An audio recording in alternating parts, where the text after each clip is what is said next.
Hi, my name is Dr. Christian Knudsen. I'm one of the regional EMS physicians in the CNYEMS region. Today we'll be discussing CPAP used by EMT basic providers. Back in 2015, the CMAC in New York State authorized EMT basic providers to use CPAP independent from advanced EMTs or paramedics. The REMAC has kind of outlined a training program the regions must follow. This discussion, this presentation will be part of that training program. If your agency wishes to use CPAP, providers need to watch this presentation at their agencies, demonstrate a training and hands-on use of CPAP, and then your medical director can request authorization for your agency to use CPAP from the CNYEMS REMAC.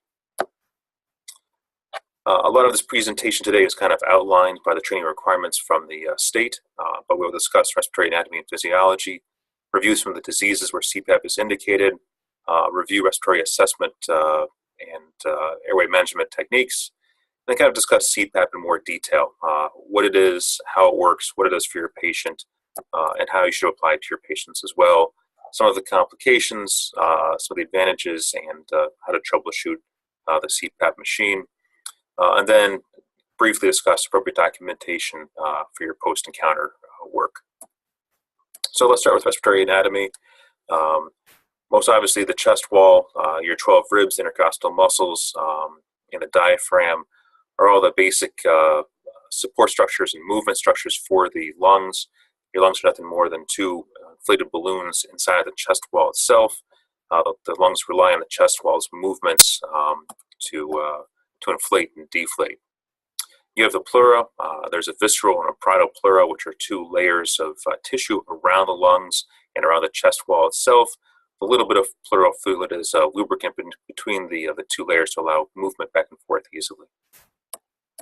You have your nasal passages. Obviously, your nose with the turbinates allows for breathing in through your nose.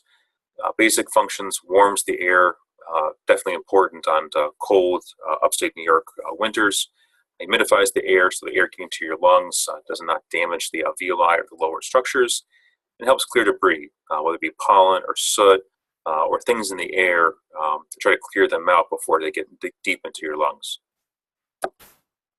There's the upper airway. Everything from the vocal cords and above is all part of the upper airway. So your mouth, the tongue, the nose, and of course the pharynx, the back of your throat, which is then defined into the nasopharynx, the pharynx behind your nose, the oropharynx, the part behind your mouth, and the laryngopharynx, the part behind the, or just above the epiglottis, the larynx, and the vocal cords themselves, but still above the vocal cords.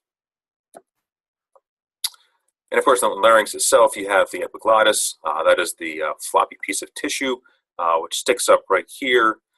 When you swallow, it collapses backwards, covers the vocal cords and the glottic opening, allows foods and fluids to come down the esophagus and not down your windpipe.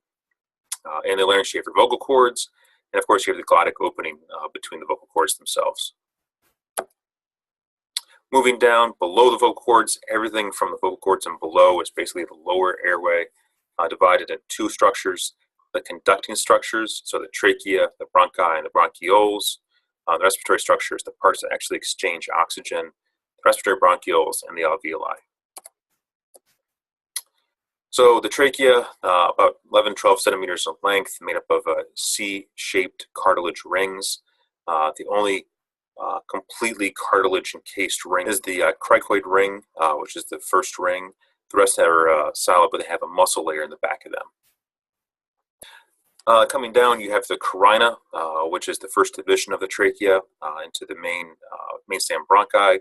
And from there, they quickly divide out to lobar, secondary bronchi, and segmental tertiary bronchi, and then from there to very small airways. And all of these will transmit air or move air, but will not exchange oxygen with blood. As you get deeper, though, you get more into respiratory bronchioles. The very, very small part at the end will start having alveoli right on the bronchioles themselves, but lead down to the alveolar sacs, which are large collections of round grape-like structures which increase surface area.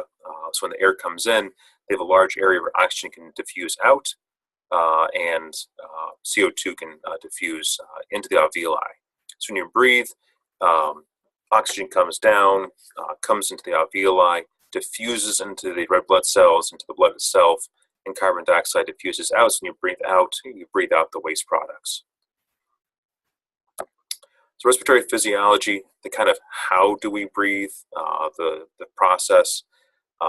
Obviously, inspiration is an active process. Your brain says breathe. Your diaphragm contracts, it pulls down away from the lungs. Your intercostal muscles and your other support structures pull your lungs up and out, kind of expanding the area of your lungs. When it does that, it decreases thoracic pressure. That decrease in pressure has air pressure push the oxygen and the air into your lungs, and that's inspiration. When you go to breathe out, vast majority of the time it's a passive process. Your brain says relax, all the muscles relax, and the natural lung compliance, the elasticity, the recoil nature of your lungs compresses the lungs back to their original shape, and in doing so increases thoracic pressure, and that drives the air out of your lungs. You can make it into an active process, obviously speaking, blowing out birthday candles, singing, things that you want to control the breathing out. Your brain can regulate those, but the vast majority of the time when you're not singing or controlling your breathing out, it's a passive process relying on not muscle contraction, but just natural lung compliance and recoil. So airflow in and out of the lungs depends on the pressure difference between the air and the chest. That relies on the diaphragm and the chest wall. Low airway resistance. The passageways from your trachea down to your bronchioles, down to your alveoli need to be clear so the air flows easily. And you need to have good lung compliance. Your lungs have to be healthy enough to snap back, push the air out, and mess up one of those processes, or a disease or a trauma. This is damaging these steps, makes it hard to breathe. And for the lungs, you can divide the lung volumes into different parts and different definitions of what parts of your lungs do what when you breathe. We'll run through these real quick. Most common one is tidal volume, the volume of air with each normal breath, from a resting inspiration to a resting expiration. Usually it's about 500 cc's. Obviously that can change depending on your activity. If you're running or exerting yourself, it'll go up. If you're resting, watching TV or sleeping, obviously it goes down. So that tidal volume will adjust depending on what kind of activity you're doing. You have total lung capacity. That is the complete volume in your lungs. If I take someone, I cut them open, I clamp off their trachea, I pull out their lungs, and then I measure, when I crush their lungs completely, how much air comes out. That is total lung capacity. That is the total amount of air from deep inspiration to complete collapse of all your airways. You'll never obtain total lung capacity when you breathe out, because obviously your lungs will maintain some volume inside when you breathe all the way out. Vital capacity, that is the volume of breath from all the way inspiration up here at the top to all the way expiration at the very bottom. That is all the way in to all the way out breath. That is somewhere about 4 or 5 liters.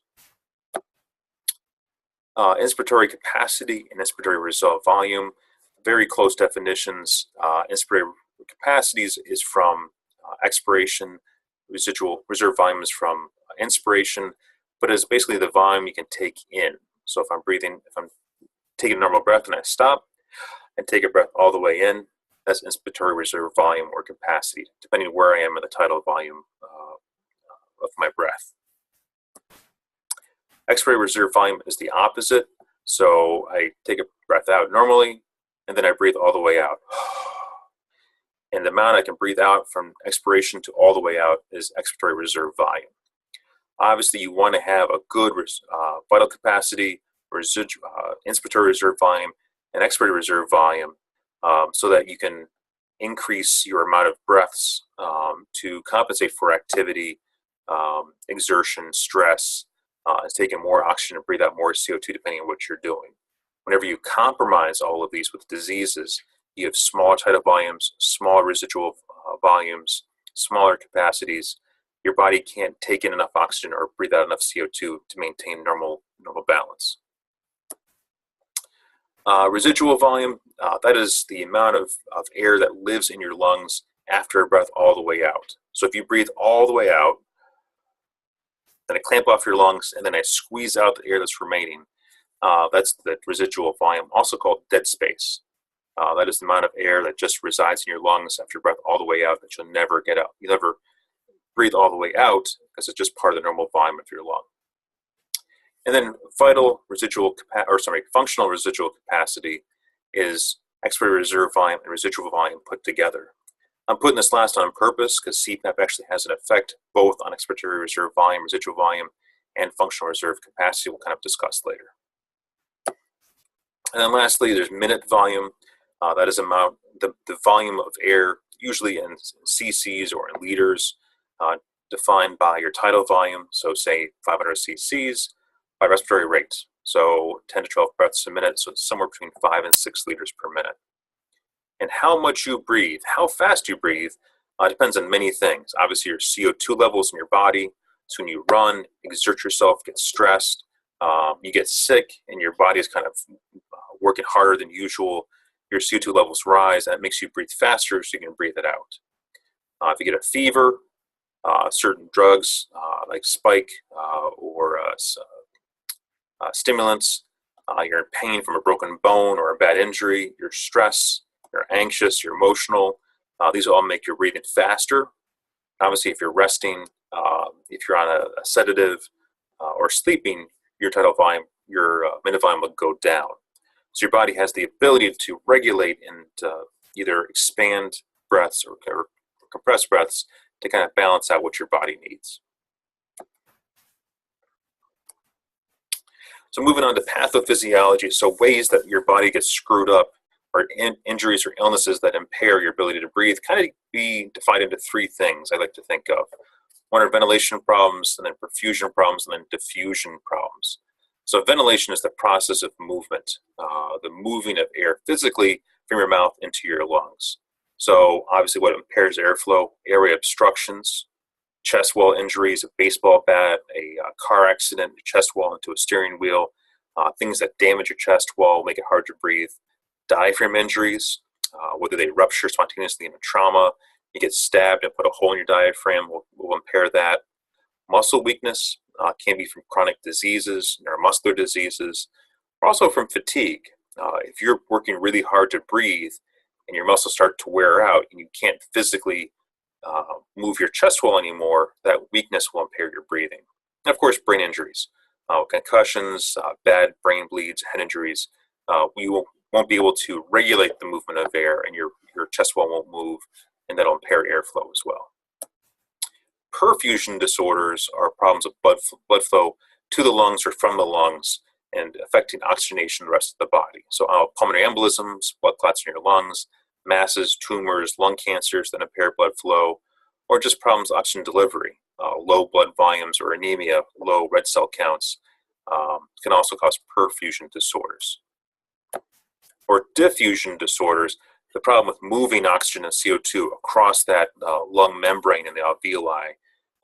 If there's something blocking the flow of oxygen and CO2, you can't get oxygen into your bloodstream, you can't get CO2 out. Obviously, that causes problems. We'll talk about in a second: pulmonary edema, heart failure, COPD, asthma, pneumonia, all the typical problems we treat with CPAP. So again, what do we treat with CPAP? Pulmonary edema, heart failure, COPD, asthma, pneumonia. So pulmonary edema itself, this is not a specific disease, this is a condition, and what it is some sort of fluid collection in the alveoli. And obviously when you have lots of fluid leaking into your alveoli, your lungs get kind of heavy, they get soggy, they can't move very well, they can hurt, it can be hard to move. And of course, you can't get oxygen and CO2 back and forth across this membrane if water is in the middle of the alveoli. So it's a diffusion and a compliance or a ventilation disorder. What causes pulmonary edema? A lot of high pressure problems, heart attacks, hypertension, infections of the muscle itself, valve disorders, people who have missed dialysis or have renal failure and the fluid backs up in their system. The pressure, the volume and the pressure of fluid gets real great from the lungs down to the heart, and the fluid kind of backs up and leaks into the alveoli themselves. Most often this is called congestive heart failure, when the heart itself is malfunctioning, whether it be from a heart attack, hypertension, again, a muscle disorder, valve disorder, and that high pressure from the heart not working right. The pump is not getting the blood forward and it goes backwards into your lungs, and that pressure pushes fluid into your lungs themselves. Other problems, you could have a high permeability problem. The vessels in your lungs try to kind of contain fluid and don't let it leak out. But if you have certain problems that damage the blood vessels or damage the alveoli, the membrane or the cells themselves can't regulate fluid, and fluid leaks out. So acute hypoxia, whether it be from suffocation, near drowning, a spontaneous return of circulation after a cardiac arrest, high altitude, we're just not getting enough oxygen, or a toxic inhalation from heavy metal or heat or steam can also damage the vessels and cause a leak of fluid out of your blood into your lungs. The nice things for these are, most often they have a specific problem you can see when you get to your patient. They've been suffocated, they've had a heart attack, they were in a chemical exposure inside of a chemical plant. You kind of know what happened to them, and when they have respiratory distress, you can identify the specific event that caused the problem. And kind of lastly, liver failure. In liver failure, your liver does not make enough protein to put into the blood to hang on to the fluid in the blood itself. Your blood becomes real dilute, and the fluid just kind of leaks out. That leads to ascites, the real big swollen bellies. Leads to anasarca, which is the swelling of the hands and feet. But also the fluid leaks into the lungs, causes pulmonary edema. Different process, but same outcome. Moving on to chronic obstructive pulmonary disease, or COPD. These are actually a continuum of two individual processes called emphysema and chronic bronchitis. We'll talk about both in a second, but the unifying problem is they both obstruct bronchioles. So chronic, long-term, obstructive, blocking bronchioles, pulmonary disease. Emphysema, in usually long-term smokers, the chronic use of tobacco and the soot and some of the reactive material inside the cigarettes causes damage to the lung structure itself. So instead of having a compliant chest, or compliant lungs that recoil and will maintain their shape, become floppy and damaged, and they can't compress back after expiration, and you get real floppy, weak airways, and you get air trapping because the air can't get out through collapsed alveoli and through collapsed bronchioles. So you usually get a big, large barrel chest. You lose lots of weight from breathing so hard, and this is kind of the pink puffer. Sit forward, real kind of gaunt looking, usually breathing through pursed lips. That breathing through pursed lips helps increase the airway in your chest and get air out actually. And also the loss of alveoli themselves causes a diffusion problem where you just can't exchange oxygen and CO2, so they become hypoxic or have a low oxygen saturation in their blood. You have chronic bronchitis, a little bit different. This is chronic airway obstruction from inflammation. The inflammation from smoking most often makes the airways irritable, and they start secreting mucus and maybe pus, and they have a frequent productive cough of mucus on a daily basis. Because of the blockages when bacteria get by there, they cause frequent pneumonias or infections. They have a real high airway resistance. They have a ventilation problem because it's hard to move air past all that mucus in the lungs. So these are usually blue bloaters, overweight. They're more hypoxic appearing. They get cyanotic, and they cough up lots of mucus. Most often, you'll have a combination of emphysema or emphysema and chronic bronchitis, and some continuum of both. But when you look at your patients who are respiratory distress, you can usually peg them as a chronic bronchitis or emphysema part of COPD. Asthma is a little bit similar to COPD. This is more acute inflammations and airway spasms, usually from a trigger, whether it be from a cold, cold temperature outside, dust, pollen, bee stings, or something else. What they do is they take these nice round bronchioles you have and cause spasm and cause inflammation. So you obstruct the airways with mucus and inflammatory cells, and the airways get real small. So those combination causes a ventilation disorder where you just can't get air past these small obstructed airways. It's kind of like breathing through a straw. And you just can't do it, and it causes air trapping, wheezing, labored breathing, and respiratory distress. And lastly, pneumonia. This is an infection of the alveoli themselves, whether it be from a bacterial process like pneumonia or a viral process like the flu, most commonly. They cause an infection of the alveoli themselves. They either get inflammatory cells or pus into collections of alveoli. They get real stiff and swollen, kind of like pulmonary edema, and again causes a problem with moving air down the alveoli and problems with diffusion, where it just can't get past the pus into the blood supply. Usually have fevers and chills, a cough producing mucus, and chest pain are the classic three things or triad you see. And predisposing factors, again, COPD, smokers, chronic alcoholics, people that are immunocompromised from either medications they're on or cancer. All those folks just can't fight infections very well and get a higher risk for cancer, or for pneumonia. So when you walk into your patient scene, you see a patient, the first thing you should notice is work of breathing. It's just kind of how hard are they working to get oxygen and breathing out CO2. And that should be one of your skills when you first walk into a room, into a scene, and look at a patient and very quickly kind of gauge their work of breathing. And again, pulmonary edema, COPD, asthma, pneumonia, all increase your work of breathing. So what are you looking for? Look at your patient. Are they look anxious? Do they look fearful? Do they look nervous? Do they look comfortable? Are they calling you they don't look sick? Are they breathing fast? Are they tripoding? When you're tripoding, you're putting yourself into a specific position to maximize oxygenation of your lungs. And that's the body's natural position to maximize muscle use and getting air deeper into your lungs. If a patient is doing tripoding position, you should do your best not to interfere with that and assist them maintain a tripoding position, because they are maintaining the best possible position for themselves. Are they sweaty? Are they working so hard from breathing they're breaking out in a sweat? Are they cyanotic?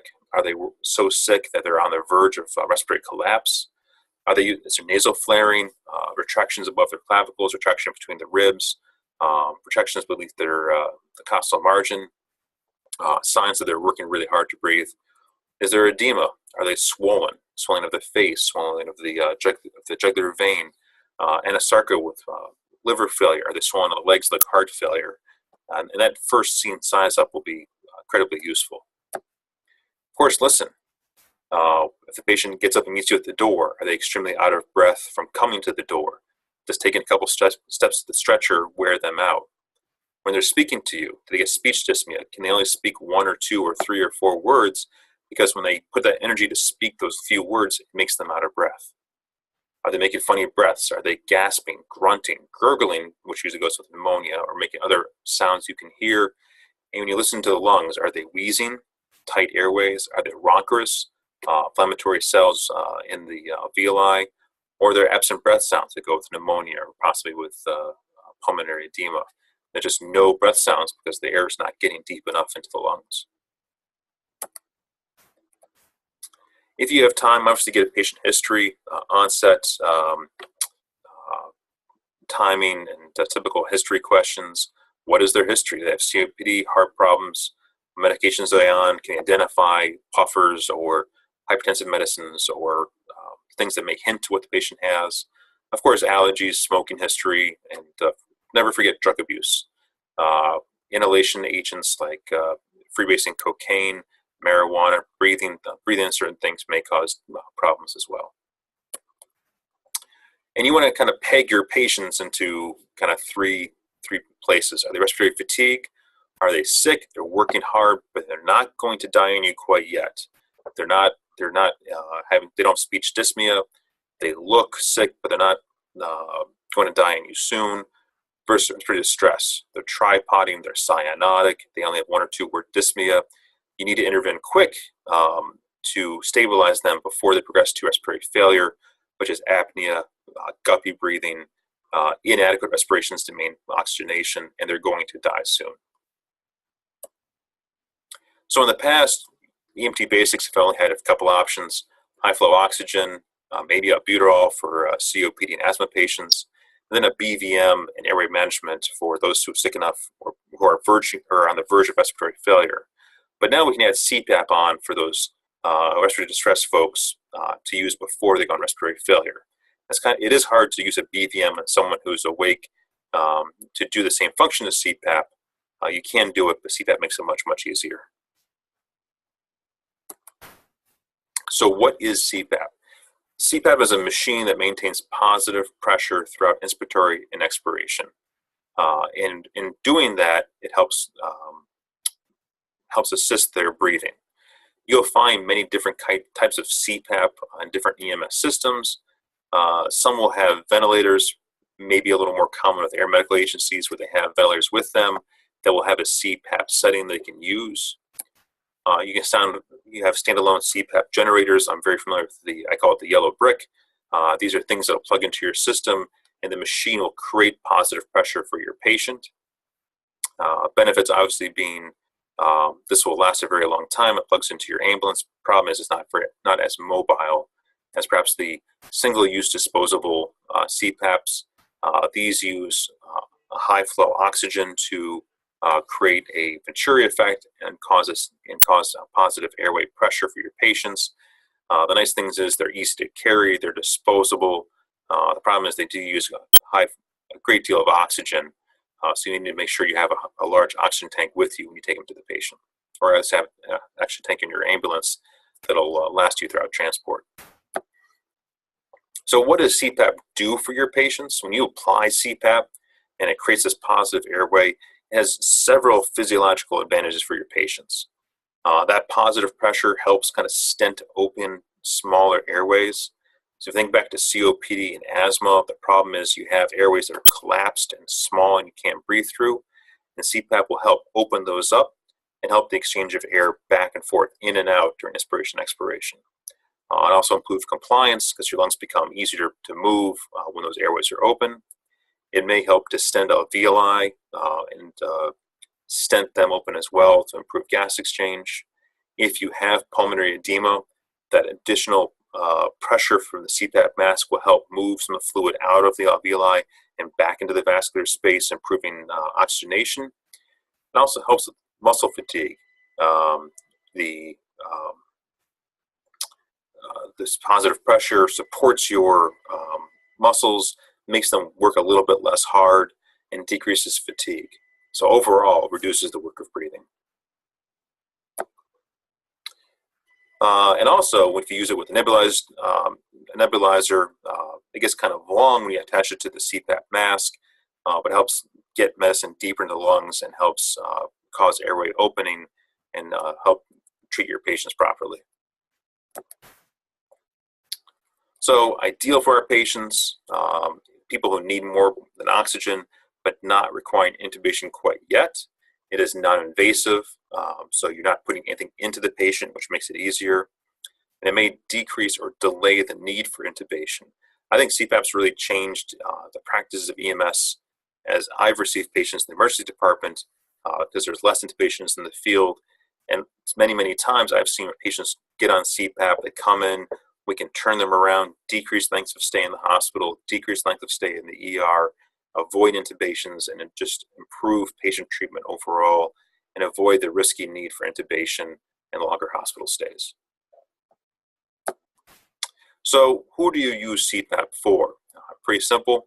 Anyone 10 years or older where a mask would fit on their face, who can follow commands, who's awake enough to assist you with putting the CPAP in place, who you think is respiratory distress from heart failure, pulmonary edema, asthma, COPD, a drowning submersion injury, again, causes pulmonary edema from lung injury, smoke inhalation, same problem, or pneumonia, so fevers, chills, cough, maybe COPD, and meets two more criteria: high respiratory rate or tachypnea, hard work of breathing, kind of a subjective call on your part, hypoxia, pulse ox less than 92%, modeling pallor or cyanosis, kind of signs of overall distress from not breathing well, or abnormal breath sounds or frothy sputum. So wheezing, rhonchi, decreased breath sounds from COPD, asthma, pneumonia, pulmonary edema, or frothy sputum, which is most common with pulmonary edema.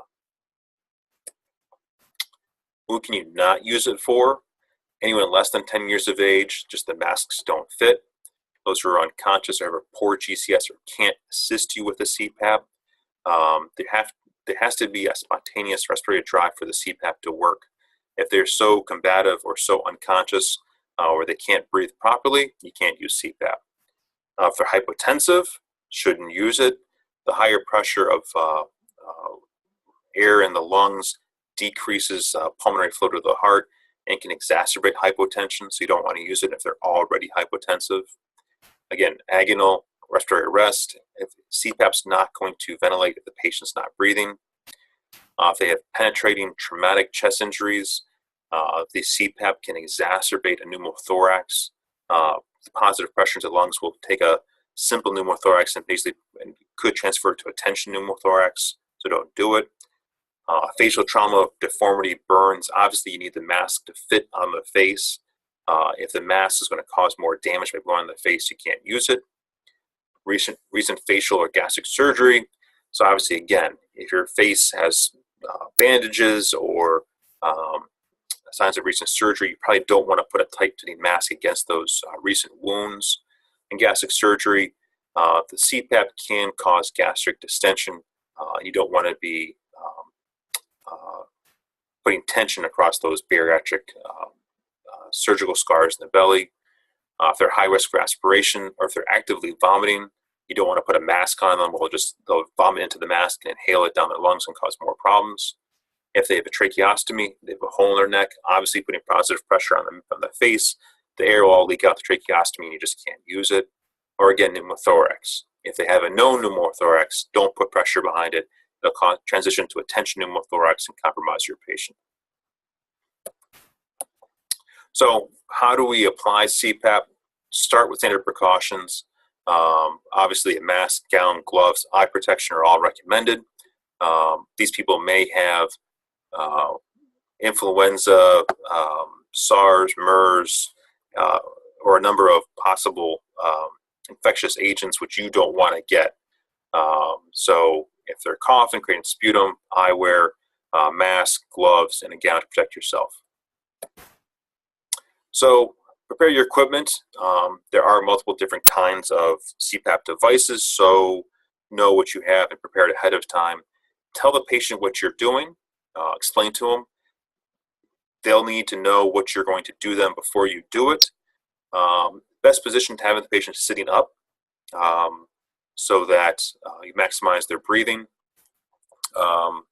Put the mask on the patient's face. The patient may assist you as well, and then turn on the PEEP before you even start with the head straps and have the patient start to breathe. Try to have them control their breathing, slow their breathing, accept the mask. It can be a very unusual sensation for a lot of patients, and then apply the head straps.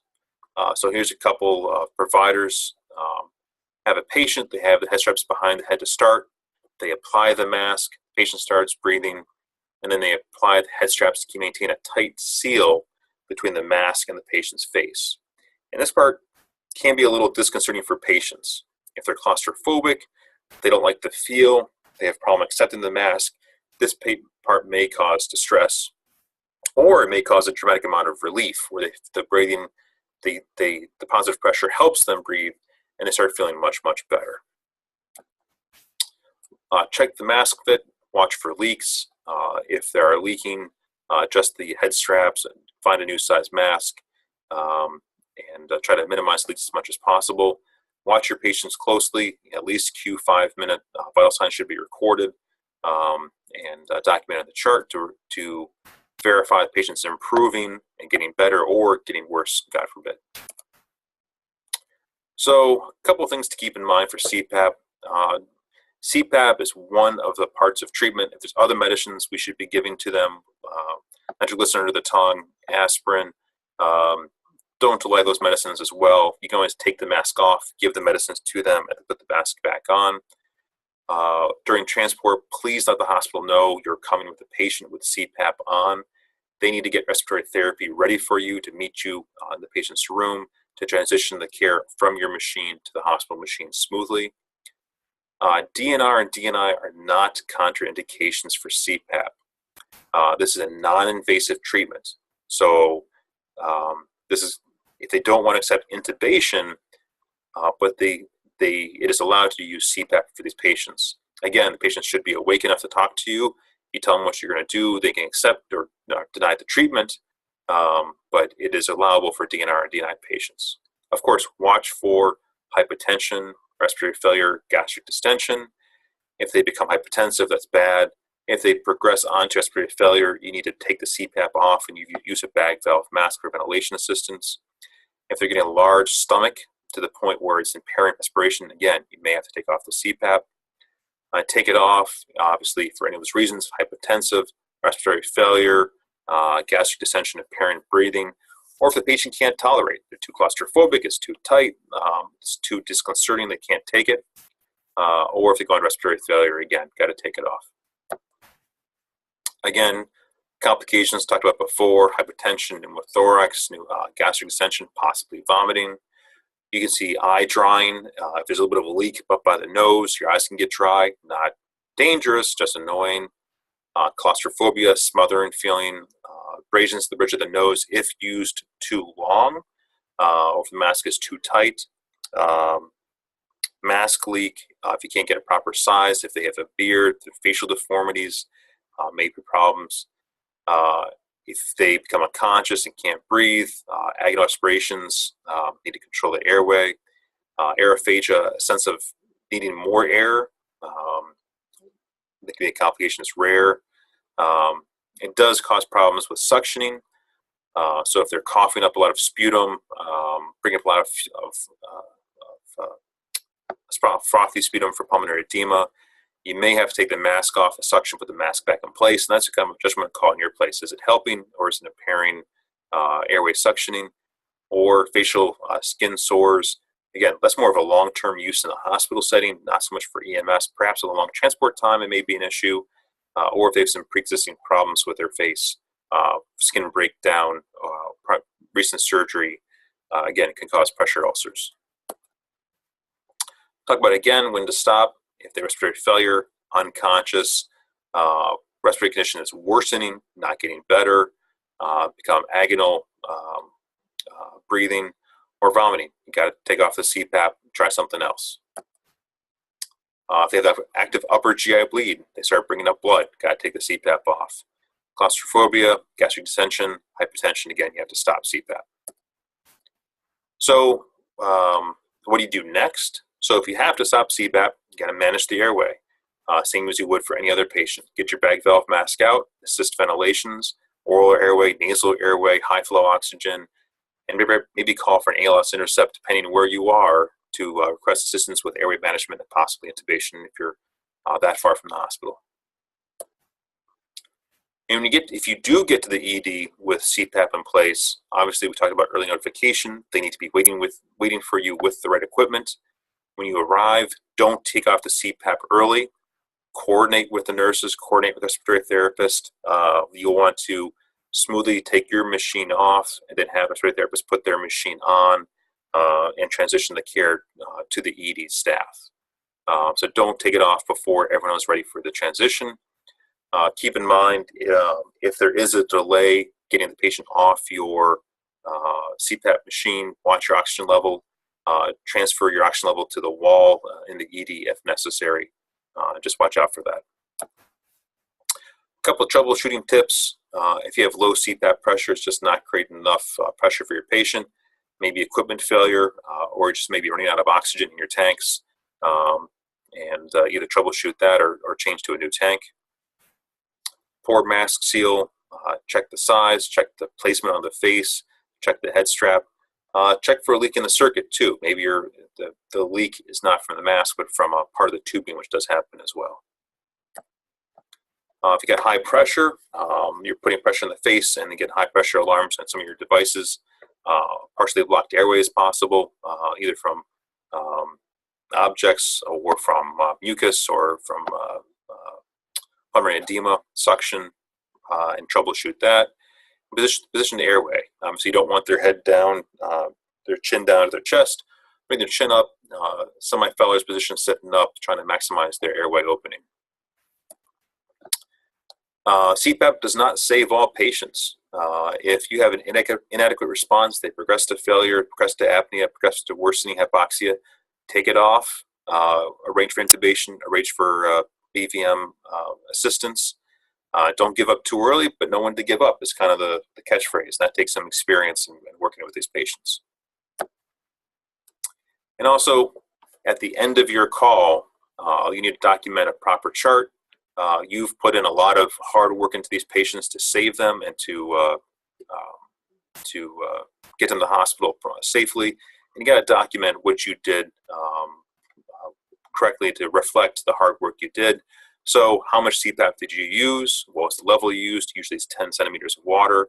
What was the FiO2? Usually about 100%. How did the patient do? Did he say he felt better? Did he look less distressed? Did he look less anxious? How did the patient look to you with CPAP? And usually you can tell when you apply it and they start looking more comfortable and just laying back and talking to you more, just an overall sense of gestalt if they're doing better. But also, what's their blood pressure? Is their heart rate coming down, pressure coming down, down to normal range? Is their work of breathing getting better? Is their oxygenation going up? And document that. Vital signs Q 5 minutes. Document any problems. Document if you remove it, start vomiting, move on to agonal respirations, or remove it, move on to BVM. Document something what your next intervention was, and describe why you stopped the CPAP. And again, there's many good reasons why you should. So that's CPAP in a nutshell. It is not a substitute for BVMs, but it's good for respiratory distress before they move on to respiratory failure. It is good with also nitroglycerin, aspirin, nebulized treatments, kind of other therapies. Start off CPAP at 10 centimeters of water. It is useful with COPD, just be careful with it. And these are all things we've discussed. Again, anatomy, physiology, the CPAP diseases, how to use CPAP, how to apply it, indications, advantages, complications, and when to remove it, and documentation. Thank you so much for listening to this. If you have any questions, contact your training officer, discuss with your medical director, or contact the CNYEMS office anytime. Take care.